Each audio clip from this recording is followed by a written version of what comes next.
Mga kababayan, kamusta po? Si Kamanong po, nagbabalik naman po muli para po magkomento po sa inyo dito po sa Tambayang Makabayan. Samahan niyo po inyong lingkod, magkomentuhan po tayo mga kababayan. Magandang umaga po muna sa inyo, tanghali, hapon, gabi at madaling araw po sa ating lahat. Umpisa na po natin mga tambay. Ito po, komentuhan po natin mga kababayan. Ito pong pinahayag na naman po ng abogado po ng tinatawag po natin na yung ICC, yung International Communist Court mga tambay na tinatawag po. Ito po ay korte po ng mga komunista daw umano. At ito po, ang tagapagsalita po nila mga tambay ay ito po si Conti. Ano po sinasabi ni Conti?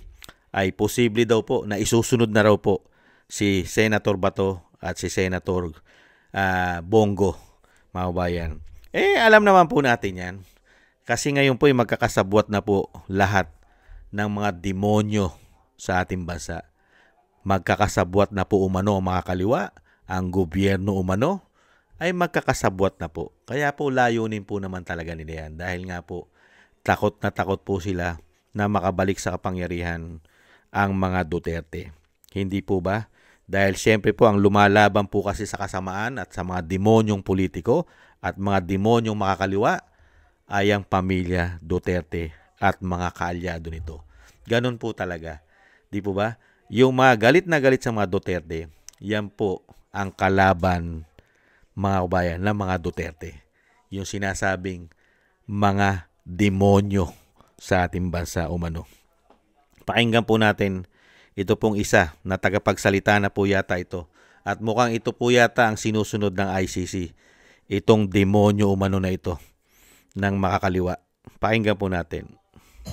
Next in line na umano, sina Senator Ronald Bato de la Rosa at Senator Christopher Bongo para samahan si FPRRD sa ICC.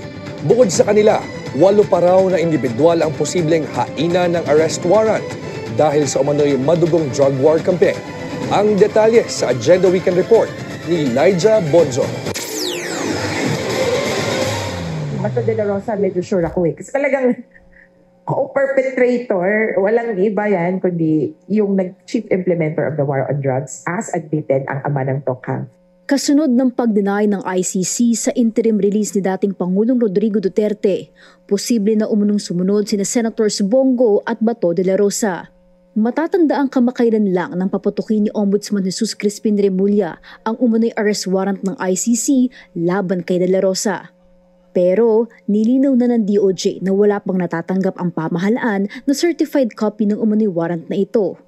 Ayon kay ICC Assistant to Counsel Cristina Conti, kung sakali, hiwalay natatakbo ang kaso ni Senator Bato kaya anuman daw ang maging resulta ng kaso ni FPRRD, wala itong magiging epekto sa isa't isa. Ang kaso, magmula nang pumutok ang balita ng isang arrest warrant umano ng ICC laban sa senador, tila no-show na siya sa kanyang trabaho sa Senado. Pero dun sa kaso ni Bato, the ICC does not try cases in absentia.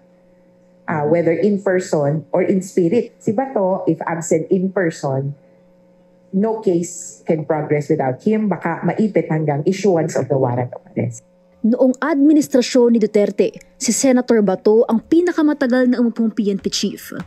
Siya ang namuno sa pag-iimplementa ng madugong Oplan Tukha. Yan po mga tambay. Grabe no? Grabe po mga tambay. Yan po. Ganyan pong klase sila mga tambay. At gustong gusto po ng media yan. Mga kabayan, yun nga yung sinasabi natin.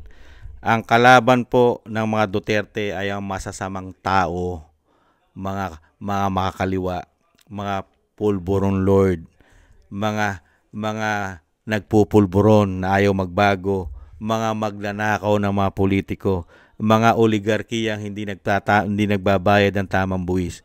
Yan po ang kalaban ng mga Duterte. Kaya nga po, ang mga Duterte lang po ang lumalaban po sa mga demonyo sa ating bansa. Nakita nyo po kawalang hiya itong mga taong ito. Kung ganyan po pala ang nangyayari sa ating bansa, isara na po natin ang korte natin. Isara na po natin ang Korte Suprema. Wala naman po palang silbi yan. Wala naman palang silbi ang ating korte. Wala po bang lumilitis ng human rights sa ating bansa? Wala po bang human rights na lumilitis kung halimbawa yan ang sinasabi nila?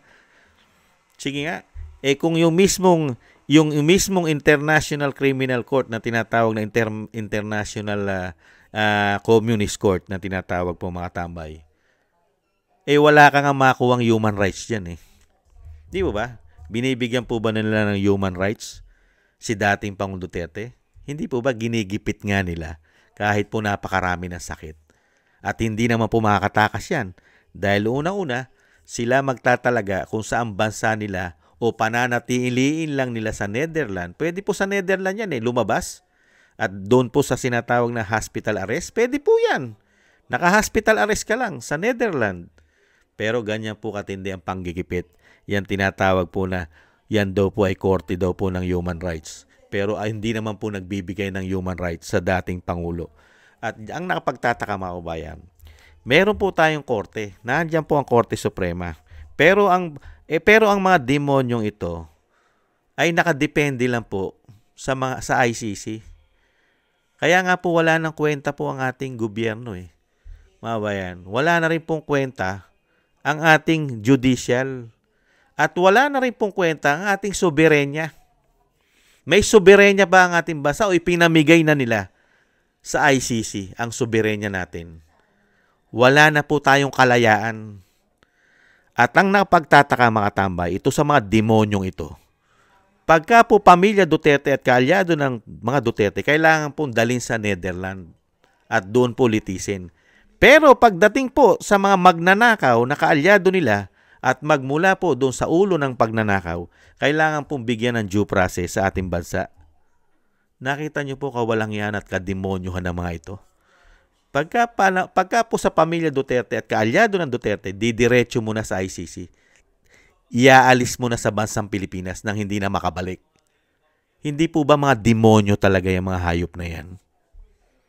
Samantalang yung magnanakaw sa atin ngayon, ilang buwan na, wala pang nakukulong, wala pa silang nabibigyan man lang na katarungan doon sa ninakaw ng pera na galing po sa buwis natin at sa mga inutang nila na tayo pa rin na magbabayad. At sa mga niwalang yan nila, pati ang ginto sa Central Bank at pati ang contribute sa PhilHealth, wala man lang pong nadadala sa ICC. Yung mga hayop na yan. Kaya po walang kakwenta-kwenta na po yata talaga ang ating hustisya. At pinapayagan pa yata yan ng Korte Suprema na merong Pilipino na katulad ng dating Pangulo at meron pa raw susunod at marami pa raw yan. Mahigit 8 pa raw yan.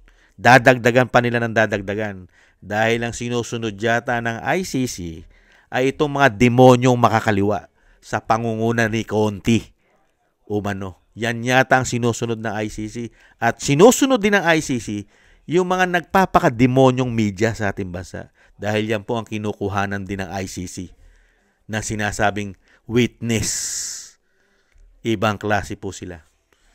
Ang kinukuhanan po nila ng witness o magpapatotoo sa ginawa ni dating Pangulong Duterte, media at makakaliwa. Kaya nga po nagpakademonyo na po ang mga hayop na yan. Hindi po ba? Nakita niyo po. Tapos kukundinahin mo ngayon si Bato? Hindi na nga humiira ng hustisya sa ating bansa. Bigla mo na lang kukunin at idadalhin sa Villamor Air Base at wala ng proseso ng judicial sa ating bansa. Ililipad na nila na napakabilis. Bakit hindi mo poprotektahan ang sarili mo sa mga demonyong ito? Hindi naman sila marunong gumamit ng proseso ng batas. Wala naman due process pagdating sa kaalyado ng Duterte. At lalo-lalo walang due process sa pamilya Duterte. Hindi po ba? Bakit hindi mo poprotektahan? Isa kang senador. Halal ka ng bayan. Hindi po ba? Wala ka namang proteksyon na kukuha sa gobyerno. At yung mismong gobyerno pa magsesend sa'yo na para itapong ka at hindi ka na ibalik sa bansa. Hindi po ba mga kademonyahan itong mga hayop na ito? Sanay na sanay po mag-bend the law. Kaya nga tinatawag na bend the law, break the law, justice delete, di ba? Justice deny, di ba? Justice delayed. Ganyan po nakita natin sa kanila. Pag po sa kalaban nila, ang batas ay napakabilis. Di ba? Napakabilis po nilang hatulan. Napakabilis.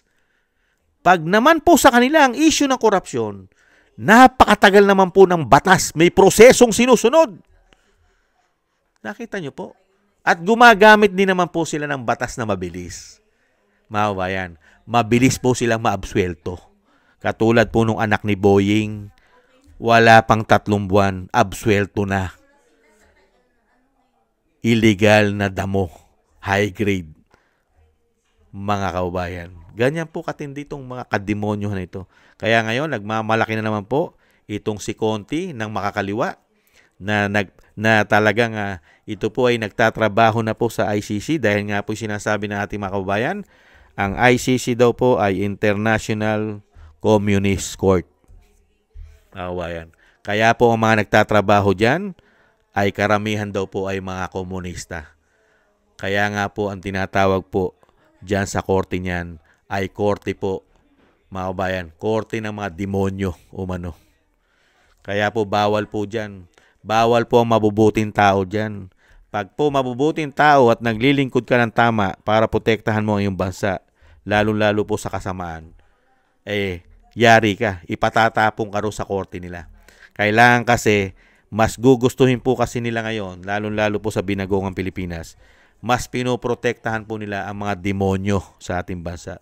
Mga nagpapakademonyo sa bisyo ng pulburon. Nagpapakademonyo sa pagnanakaw sa pera ng bayan. Nagpapakademonyo sa sobrang pamumulitika. At nagpapakademonyo na dinadaya ang mga buwis ng mga ito. Lalo-lalo ang mga oligarkiya umano. Hindi naman po lahat. May matitino naman. Hindi po ba? Kaya yan po mga tambay. Kaya si Senator Bato,